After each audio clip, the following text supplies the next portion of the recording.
Bien, mi nombre es Daniel García. El libro se titula La invención del dorado, museos arqueológicos, imágenes cartográficas y redes de conocimiento en Colombia. Bueno, el libro está estructurado en 3 partes. Primera parte es un periodo que va desde más o menos 1935 a 1943. Los tiempos se van entrelazando. La segunda parte es más o menos de los comienzos de los 40 hasta los primeros años de los 50 y la tercera parte es de finales de los 40 como a mediados de los 50. Eso desde el punto de vista cronológico, pero en realidad el libro está ordenado en tratar de comprender que el museo no es solo el espacio de exhibición. Particularmente estos museos, que son los museos arqueológicos, son espacios de representación geográfica y cartográfica del territorio, ¿no? Eso es muy importante porque la relación entre mapa y museo, 2 dispositivos que están íntimamente relacionados, pues es muy estrecha,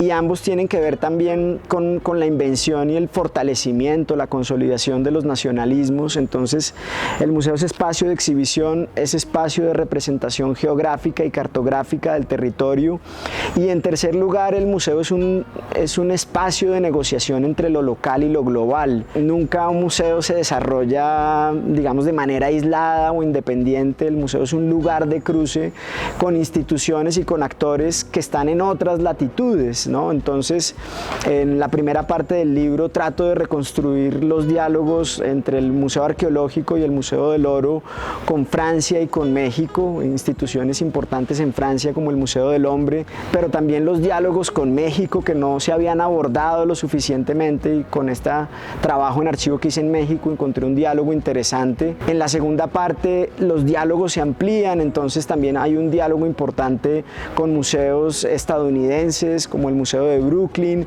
pero también hay diálogos con arqueólogos alemanes, con antropólogos españoles. Se va ampliando un poco esta red de relaciones, y en la tercera parte de la investigación existe un diálogo muy interesante que ya son los años de la posguerra, de la Segunda Guerra Mundial, con instituciones internacionales, por ejemplo la UNESCO, el ICOM, que ya no están vinculadas con un solo país, sino que eran instituciones un poco más internacionales o no más internacionales, y también por ejemplo con el IPGH, el Instituto Panamericano de Geografía e Historia. Entonces así se va estructurando el libro.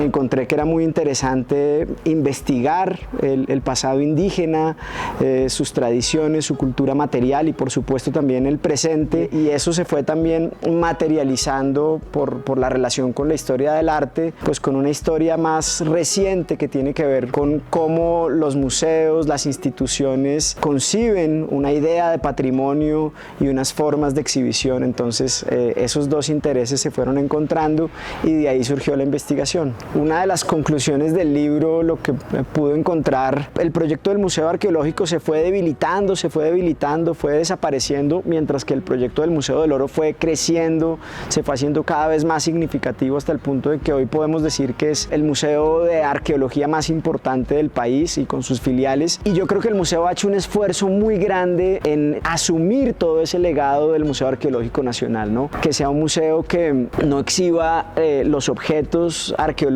simplemente como objetos bellos, sino como objetos que dan cuenta de procesos sociales, de técnicas, de visiones de mundo. Entonces yo creo que el Museo del Oro cada vez está más comprometido hoy en día con esa misión educativa y de investigación. Cualquier persona que tenga un interés en la historia y en la historia de Colombia lo puede leer, no es un libro con jerga ni terminología específica, pero por supuesto también hay un público que está vinculado con digamos, mi trabajo como profesor, que es el público de la gente que trabaja en museos, de la gente que tiene interés como en el patrimonio, de quienes tienen intereses en la arqueología, en la historia de la antropología. Para ellos y para ellas es este libro.